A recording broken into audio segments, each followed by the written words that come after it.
que você chama de ato homogenital? De dois homens, de duas mulheres. Sexo entre iguais. Sim, relacionado a um culto pagão. Da mesma maneira que se houver esse sexo heterossexual, heteronormativo, para um culto pagão, também vai ser condenável.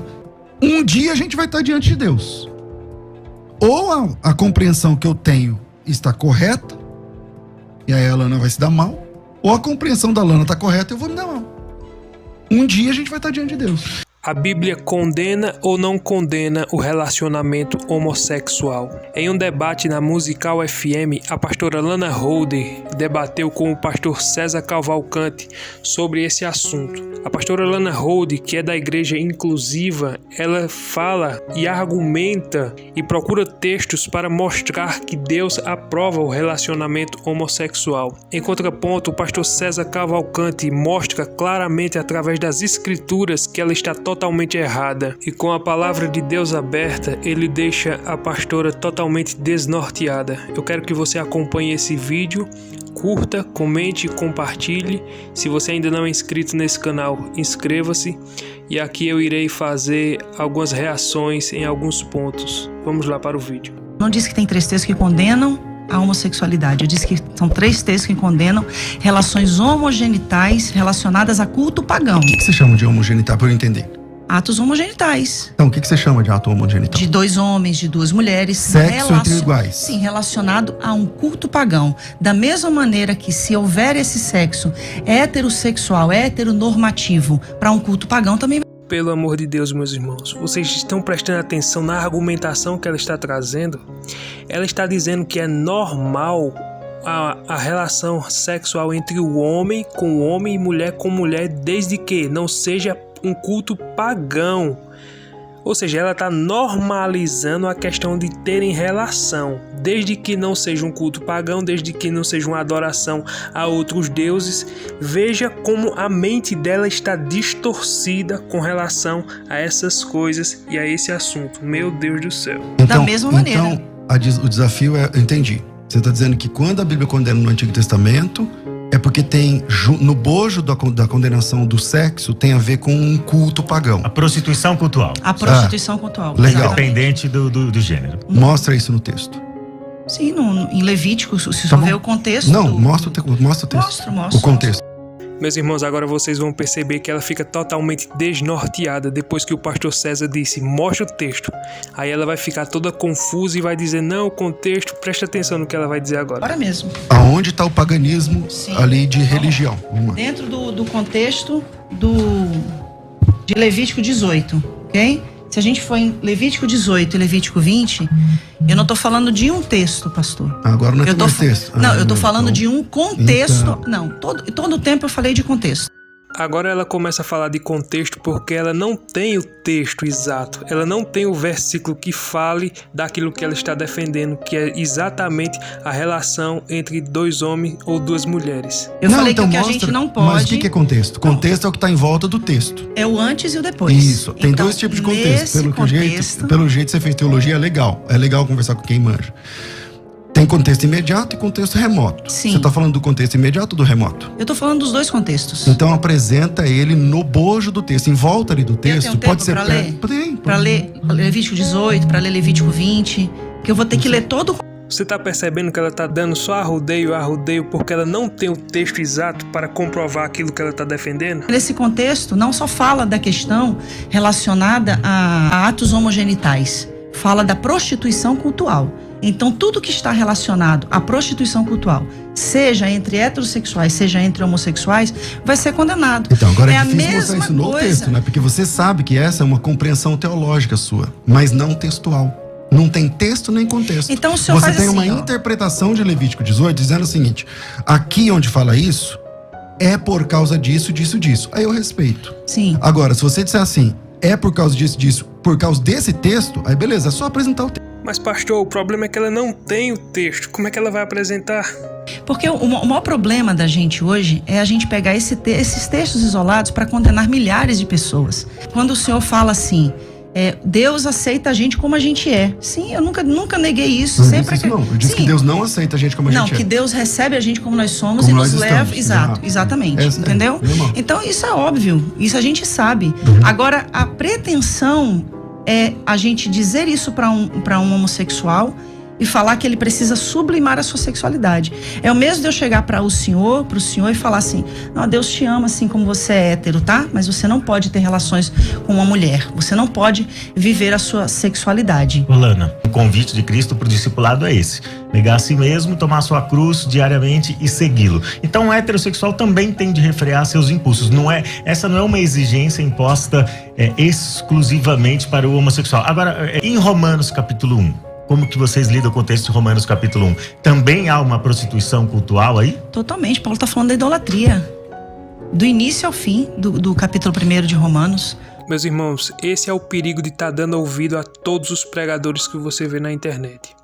Aí você vê uma mulher dessa argumentando dessa forma porque ela tem argumentação. Ela tem textos bíblicos, ainda que ela interprete de outra forma, mas ela tem argumentação para iludir qualquer pessoa.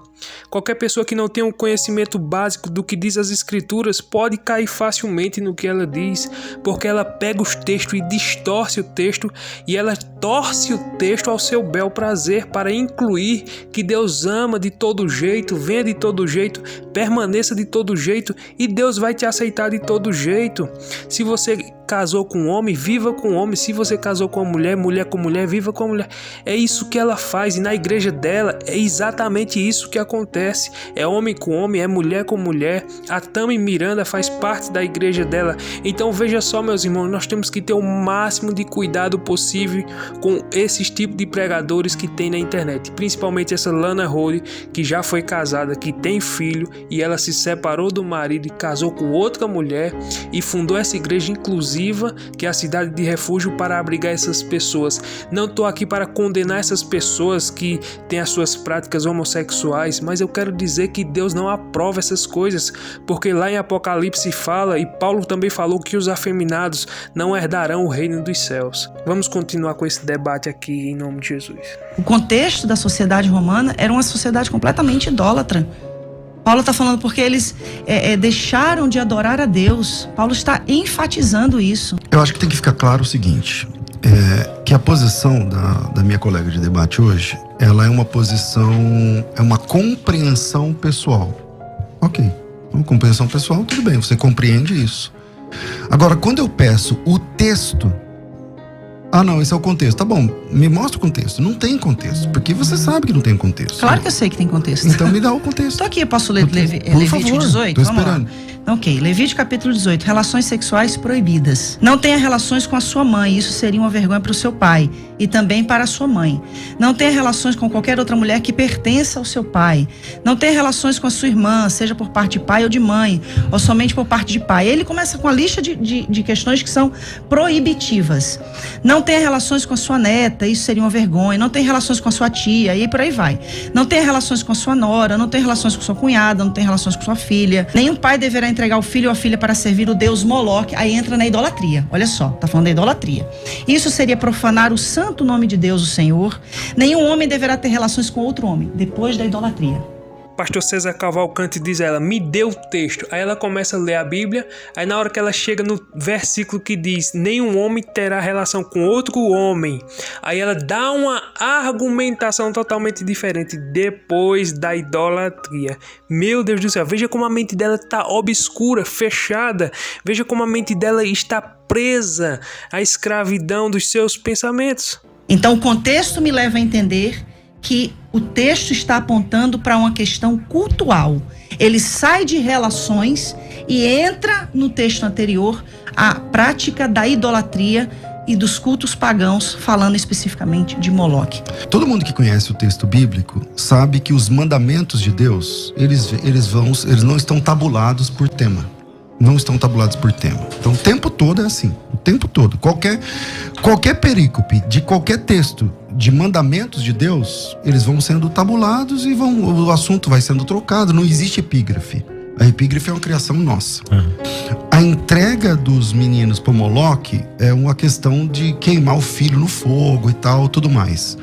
Na sequência, ele volta a tratar de um assunto sexual. É só ler o texto. É a sua interpretação, eu também respeito. Não estou interpretando. É só ler o texto. Eu acabei de ler. Então lê o texto. Vou ler de novo. Pois não, vamos O lá. próximo texto. O texto que você Nenhum citou. pai deverá entregar o filho ou a filha para servir o Deus Moloque, isso seria profanar o santo nome de Deus, o Senhor. Nenhum Ok. homem deverá ter relações com outro homem. Pronto. Ela não quer aceitar o versículo do jeito que ele tá. Ela de todo jeito quer trazer outro tipo de interpretação. A Bíblia é tão clara, tão enfática, mas ela ainda não quer aceitar. Interessante. Meu Deus do céu, que cegueira. Tá, mas e aí? Aí, onde está o Moloque aí agora? Mas acabou de ser citado Então, o Moloque. mas o texto anterior, veja como não tem credibilidade para ser o contexto que você está chamando. Vou te explicar por quê. Mesmo estando dentro do contexto, não tem credibilidade.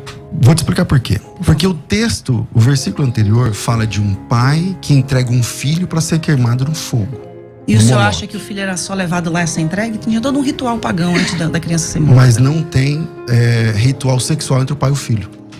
Meus irmãos, atente até o final para o que ela vai falar agora, porque agora ela vai argumentar com o pastor o porquê ela é o que ela é.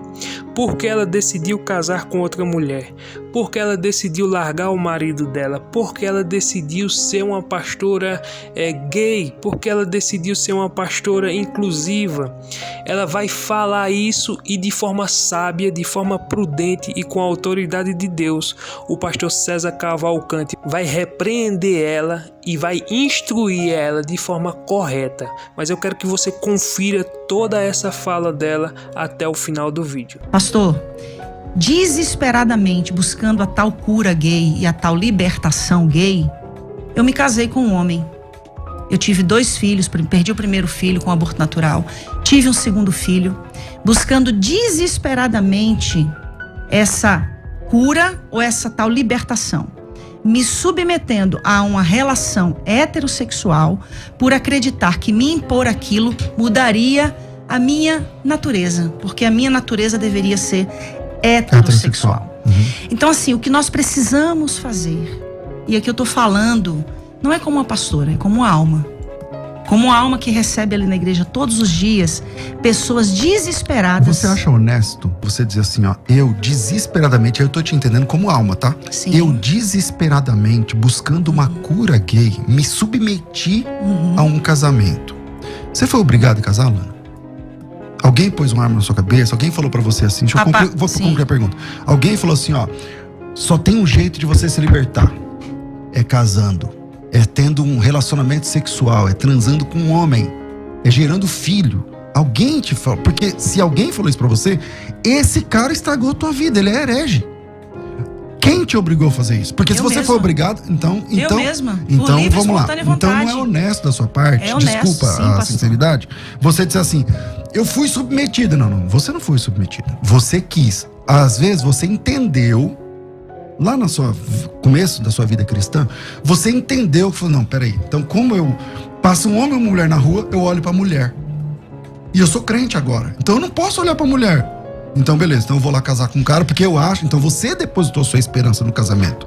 Eu não acho honesto você falar assim, eu fui submetida, porque aí você é vítima. O verdadeiro servo de Deus, mesmo não concordando com os pressupostos que ela ensina, ele respeita, ele ama, ele conversa, ele dialoga e tá tudo bem. No fim, ou eu estou certo ou a Lana está certa. A gente tá discordando num ponto essencial. Um dia a gente vai estar diante de Deus. Ou a compreensão que eu tenho está correta, e aí a Lana vai se dar mal, ou a compreensão da Lana está correta e eu vou me dar mal. Um dia a gente vai estar diante de Deus. Meus irmãos, eu sei que esse assunto é muito sério. Eu não trouxe esse assunto aqui para fazer chacota, eu não trouxe esse assunto aqui para causar uma polêmica. Eu trouxe esse assunto aqui porque ele é muito importante. Muitas pessoas nos nossos dias de hoje têm muita dúvida e dentro das igrejas é o que pode acontecer ou acontece. Eu até agora não vi casos na minha frente dessa forma, mas pode acontecer. O que eu quero dizer com isso é que, infelizmente, o falso evangelho está sendo propagado. Eu não estou dizendo aqui que é para a gente discriminar essas pessoas. Eu não estou dizendo aqui que o homossexual não merece respeito, não merece ser acolhido, não merece ser respeitado. Não. Ele tem que ser respeitado, ele tem que ser tratado como um cidadão, ele merece todo o nosso apoio, ele merece o amor de Cristo através da nossa vida, merece sim. Mas nós não devemos apoiar as práticas, porque a Bíblia é clara. A Bíblia condena enfaticamente. Paulo ele falou isso, que os efeminados não herdarão o reino de Deus. Então Deus ele não concorda com essas práticas. Não estou dizendo que Deus quer destruir essas pessoas agora, não, porque eu creio que todo aquele que se arrepender e crê no Senhor Jesus Cristo, independente da sua opção sexual, independente do que ele faça, se ele se arrepender e crer, Deus pode perdoar e salvar, com certeza. Mas se continuar nessas práticas, meus irmãos, não tem condição, não vai ser salvo, não vai entrar no reino de Deus. Infelizmente, o que essa pastora ensina é uma heresia, é uma cegueira espiritual. E não só ela, mas todos que estão andando junto com ela na igreja dela se perderão no final das contas, se não reverem a sua vida, se não se arrependerem e se não mudarem de vida. Jesus disse: quem quiser vir após mim, negue-se a si mesmo, tome sua cruz e siga-me. Temos que renunciar nossas vontades, a nossa carne, para fazer a vontade de Deus. Meus irmãos, Deus abençoe a sua vida. Gostou desse vídeo? Curte, comenta, compartilha. Inscreva-se nesse canal. Que Deus abençoe em nome de Jesus.